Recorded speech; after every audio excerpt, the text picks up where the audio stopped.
हितैव वचनं प्रजा आत्मनम् आत्मनाधीनो यथा बृहस्पतिर्गजान्।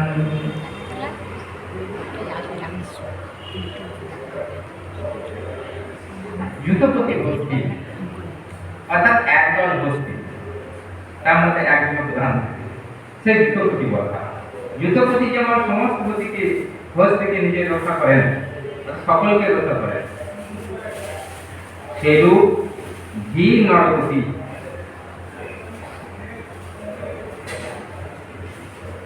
পিতার ন্যায় বিপদ হইতে সমস্ত পূজাগণকে ও নিজেকে রক্ষা করলেন।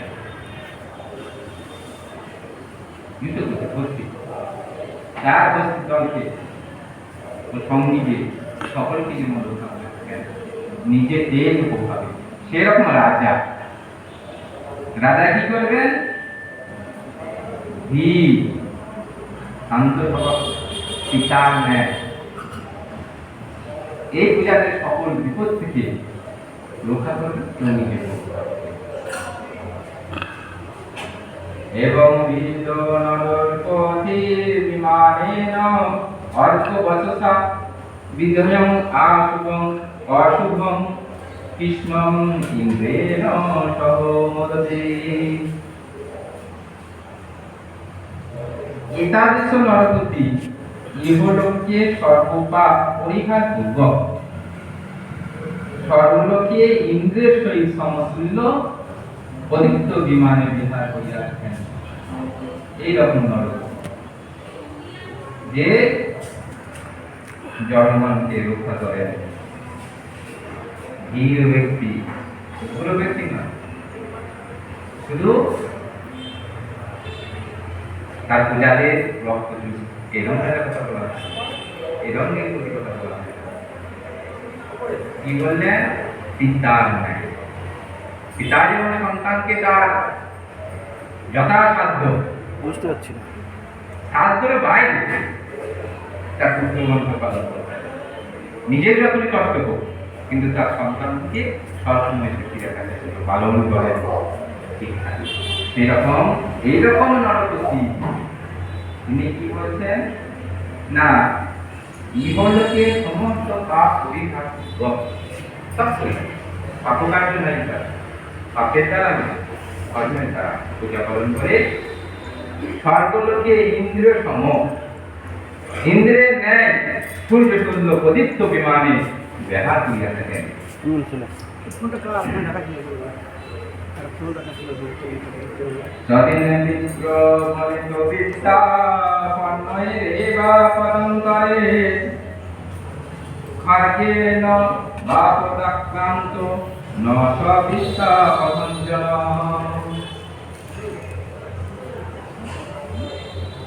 নিজ বৃত্তির দ্বারা জীবিকা নির্বাহে অসম, দারিদ্রকৃষ্ট বিপ্র বৈশ্যবৃত্তি গ্রহণপূর্বক বিক্রয়াজ দ্রব্যতা সমূহে বিক্রির দ্বারা বিপদ হইতে উত্তীর্ণ হইবেন। বৈশ্যবৃত্তিতে বিপদগ্রস্ত হইলে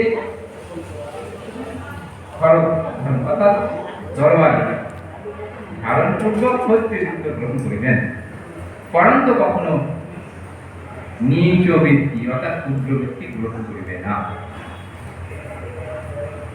দেখা যাচ্ছে তার নিজ বৃত্তিটা অর্থাৎ ব্রাহ্মণের বৃত্তিটা অধ্যয়ন প্রাণ প্রতিক্রিয়া দ্বারা তার জীবিকা বৃত্তি নির্বাহ করছে না, দেখা যাচ্ছে পড়াতে পারছে। সেক্ষেত্রে কি বলছেন? প্রথমে কি বললেন? বৈশ্যবৃত্তি। প্রথমে ক্ষত্রিয় বৃত্তি বলেনি, বলেছে বৈশ্যবৃত্তি। বৈশ্যবৃত্তি কি জন্য বললেন? যে ওইখানে হিংসাটা না, কিন্তু ক্ষত্রিয় বৃত্তিতে হিংসা। যখন বৈশ্যবৃত্তিতে যখন হলো না, তখন সে ক্ষত্রিয় বৃত্তি নিতে পারে, তথাপি ক্ষুদ্র বৃত্তি গ্রহণ করবে না।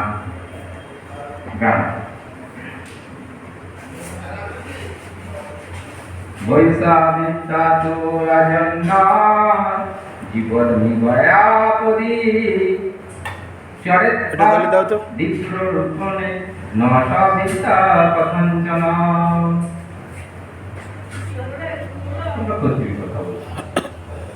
ক্ষত্রিয় বৃত্তি দ্বারা জীবিকা সম্পাদনে অসমর্থ হইবে, অর্থাৎ ক্ষত্রিয় ভাষাকর্ম দ্বারা যদি জীবিকা নির্বাহ না হয়, তখন কি করবে? না বৈশ্য বৃত্তি গ্রহণ করবে। মৃগয়া বা অর্থকন্যা আদি ব্রাহ্মণ বৃত্তিও স্বীকার করিবেন। কতজন কি বলছেন? ব্রাহ্মণ বৃত্তি মাস্টারের ভাই, মাস্টারের ভাই বউ, কিন্তু কোনরূপ পুত্রবৃত্তি স্বীকার করিবে না। তাহলে ব্রাহ্মণ এবং ক্ষত্রিয় পুত্রবৃত্তি গ্রহণ করবে এই না। লাইটটা জ্বালিয়ে দাও তো। ক্ষত্রিয় সন্তোষ ক্ষত্রিয় ব্রাহ্মণের নিতে পারবে, ব্রাহ্মণ ক্ষত্রিয় নিতে পারবে, এইটা জ্বালিয়ে দাও। বৈশ্যবৃত্তি নিতে পারবে, কিন্তু পুত্রবৃত্তি নিত্যবৃত্তি গ্রহণ করবে না। এক সপ্তাহ নাকি শূদ্রবৃত্তিং ভজে বৈশ্য শূদ্র কাল পঠতিয়াম পিচ্ছাৎ মুক্ত ন গর্হেন বৃত্তিং লিপ্তসত কর্মণা।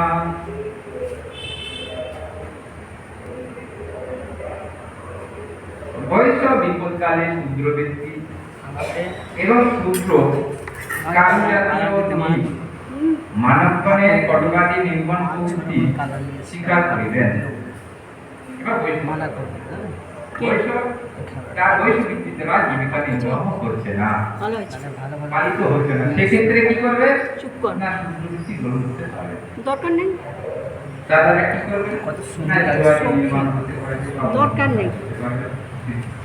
যে শূদ্রবৃত্তি আছে সন্তুষ্ট, সবসময় বরঞ্চ সন্তুষ্ট হয়ে বিপদ মুক্ত হয়ে যায়।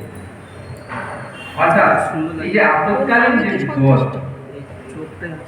সেটি কেটে গিয়ে সেটি চলে গেল। নামটাও আছে, চুপ করে সত্তর তিনি আচ্ছা, তার আগেকার জীবনে আছে। ফিরে আসে। অর্থাৎ একটু ওই কষ্ট হবে, প্রথমটা একটু কষ্ট হবে। তার জীবিকা নির্বাহ, কিন্তু বিপদমুক্ত হইলে কেহ কর্ম দ্বারা জীবিকা নির্বাহ না, সন্তোষ হয়ে সবসময় বিপদমুক্ত হয়ে গেলে সে ব্যক্তি ছেড়ে দেবে।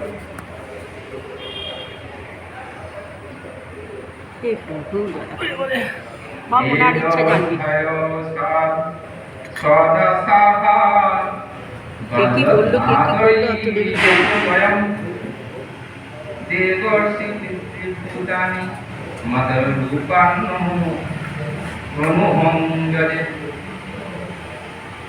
ছিল ঘর সংসার লোক হচ্ছে না, আবার তো গৃহস্থ প্রতিদিন স্বীয় বিধি অনুসারে বেদ পাঠের দ্বারা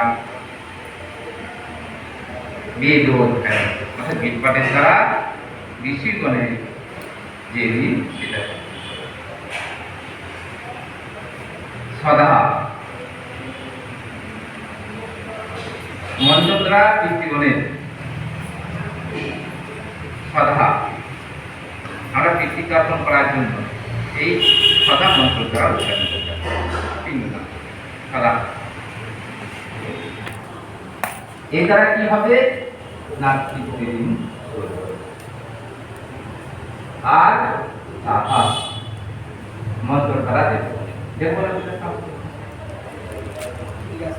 এবং উপহার বস্তু দ্বারা ভূগণের উপহার বস্তু দ্বারা ভূগণের এবং অন্ন দ্বারা ও উদক প্রভৃতি দ্বারা মনুষ্যগণের আলোচনা করবে। এই পাঁচটি দেবশ্রী ভূতাক্ষ নির্নাম তৃপ্তিনাম নাচ বিরাজন আত্ম আত্মস্য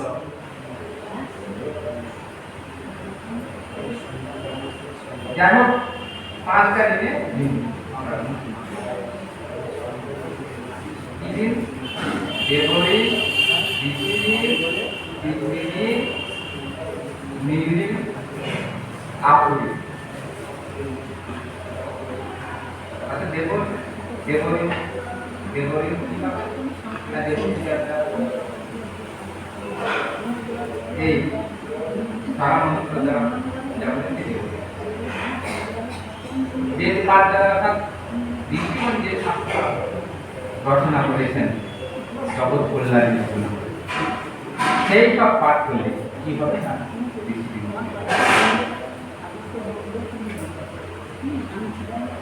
আর